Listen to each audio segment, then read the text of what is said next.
Hi, welcome to a complete course in calculus. This is Tadessa. In this video, we'll see some examples of finding derivatives and higher derivatives, and as well as some applications, I would say, how do we find equation of a tangent line, which is horizontal.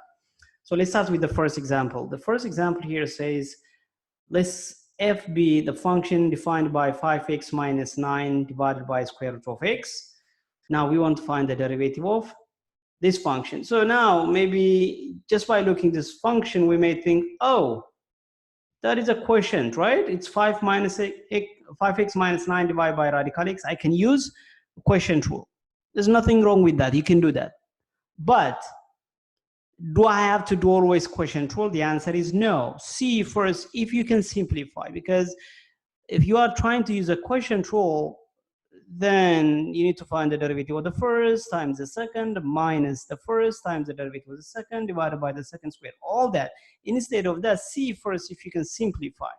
For example, here I do have only radical x, just one term in the denominator. So what that means, I can simplify that guy as 5x over radical x minus 9 over radical x. So what is radical x means? Radical x means x to the 1/2. So this guy, 5x over radical x, means 5x over x to the half. Oh, same base. Same base means what?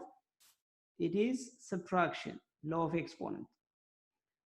Minus 9 over radical x means what? 9 over x to the half. Now I can rewrite this guy as x to the 1 divided by x to the half means 5x to the 1 minus half, minus this guy 1 over x to the n is the same as x to the negative n. I'm listing here the law of exponent, so which means x to the half here can be written as what? 9x to the negative half. So what that means? This is 1, by the way, 1 minus, so this will be 5x to the 1 minus half is half minus 9x to the negative half. So which means we can easily change this quotient into difference of terms. So I can find directly the derivative now. The derivative becomes what now? 5 is a constant multiple rule for derivative. 5 is a constant. Half is the exponent. I'm using power rule for this guy. Half x to the half minus 1.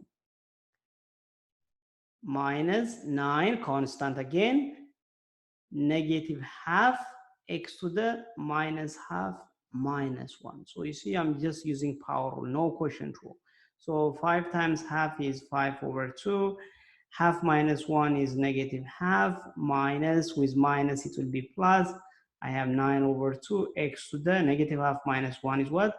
Negative 3/2. So that will be my derivative. Sometimes you may be asked to put with positive exponent. So again, we'll be using this law of exponent. What that means, this guy can be written as what? X to the half plus 9 over 2x to the 3/2. So this is the same as, again, if you use radical notation, 9 over square root of x cubed. That can be the final answer. So, I mean, the point here is you don't have to use always quotient rule, even if it's a quotient function. I mean, it's a function which is written as a quotient of two functions. All right, let's see another example. The second example says f of x is given as a product of linear functions x plus 1, x plus 2, x plus 3, x plus 4. Now the question is, what is going to happen to the fourth derivative? This means, by the way, d to the 4 f of x dx to the 4. Look at the pattern. This is notation, which means the fourth derivative, the fourth derivative, the fourth derivative. And then we want to find again the fifth derivative. For this case, maybe, you know, it's easy. I can FOIL all these guys, right? And then find the polynomial, find the first derivative, the second derivative, third, fourth, fifth, then I can tell you the answer.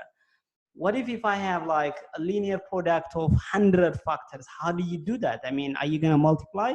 The answer is no, because, you know, if I'm multiplying 100 factors, even if they are linear, it's going to take a lot of time. You know, doing it by hand is going to be, you know, taking a lot of time. So what is the best solution for that? The best solution is see what it's going to look like when you FOIL it. For example, in this case, you see I have x. If I multiply, forget all about the other terms, the leading term is going to be x to the 4. I know that what the leading term is. Plus, I have a bunch of terms here with degree 3, 2, 1, and a constant, okay? But I'm interested on this one.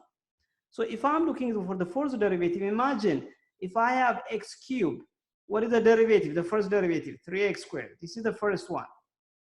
What is the second derivative? It will be 6x. What is the third derivative? It will be 6. Third derivative is already 6. So which means what? If I'm taking the fourth derivative, it will be what? 0. So what that means? All the other terms here, when I reach the fourth derivative, they will be 0. So what's left? Only x to the fourth. Okay, if it was x to the fourth, then what's going to happen? Okay, if it is x to the fourth, first derivative would be 4x cubed, good. Second derivative is going to be 4 times 3 times x squared. Third derivative is going to be 4 times 3 times 2 times x. The fourth derivative is going to be 4 times 3 times 2 times 1. Oh, fourth derivative is already a constant, a number. By the way, this type of expressions, 4 times 3 times 2 times 1, this can be written as using a factorial notation. So this is what? 4 factorial. So just as a remark here, n factorial means what? N times n minus 1, just a product of n and numbers which are less by 1. Okay, you are just like multiplying n minus 1, n minus 2, n minus 3 all the way to 1. That is notation, which is called factorial. So which means now, if you ask me what is the fourth derivative here, my answer would be what? 4 factorial. Okay, what is the fifth derivative here? You can see that the fourth derivative is already a constant, a number. So the fifth derivative will be what? 0. That will be the answer. So in the future, whenever you see that kind of example, you should look at only what is called the power function, the leading term. So the leading term will tell you what the n's derivative and higher order. So if you ask me how about 6, 7 higher order derivative, all of them will be what? 0. The constant will be at the fourth. Everything else will be what?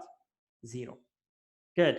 Let's see the last example. The last example says, I mean, it's the same thing, finding derivative, but it's just like application, which involves tangent line. It says, we want to determine the point at which the graph of this y equal to 9 e to the x sine x, where the domain is given to be from 0 to pi, has horizontal tangent line. So horizontal tangent line means what?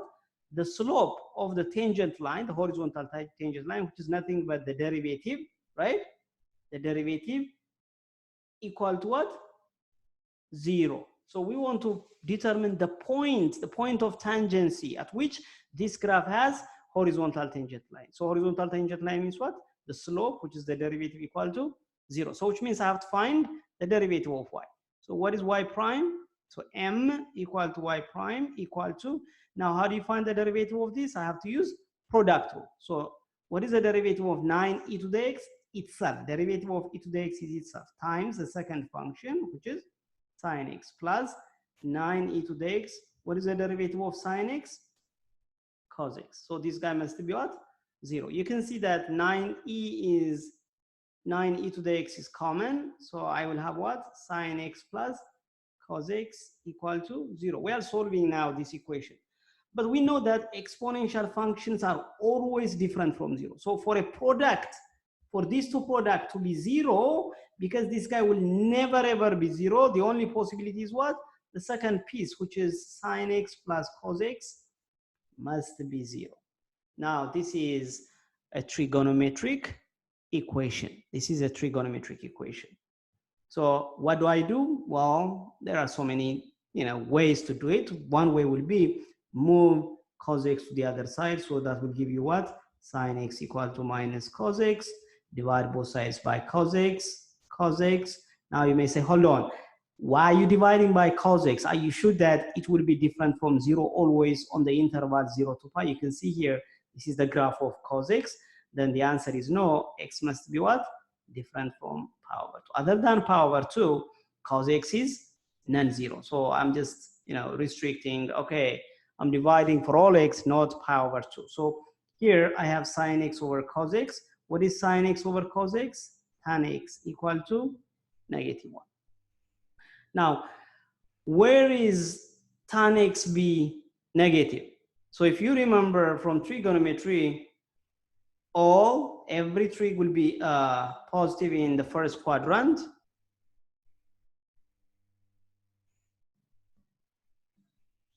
And here, sine will be positive, tangent will be positive, cos will be positive. So all trigonometric functions, sine and its reciprocal cosec, tan and cotangent, cos and sec will be positive. So what that means, if tan x is -1, so it should be what? Either in the first quadrant or the fourth quadrant. Okay, so if you see tan x equal to -1, what is the possible value of x? X should be what? If tan x is -1, it is, in the second quadrant or fourth quadrant, the -1 tells you it's in the second quadrant or fourth quadrant. So the value of x must be 3 pi over 4. That is the one in quadrant 2. There is another one in quadrant 4, but I don't need that because the question says I want you to find it in 0 to pi. 0 to pi means first quadrant and second quadrant. So that is what the value of x is. Now, how do you find y? You just plug it back here. Okay, so when you plug it back there, it will be 9e to the 3 pi over 4 sine 3 pi over 4. So sine 3 pi over 4 means it's just like 45 degree because sine in the second quadrant is positive. So what is sine 3 pi over 4? It is 1 over root 2, or maybe root 2 over 2, whatever you want. So I'm using here 1 over root 2.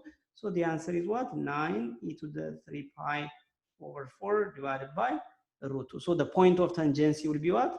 3 pi over 4, comma 9e to the 3 pi over 4 divided by root 2. Thank you for watching my video. I'll see you in the next one.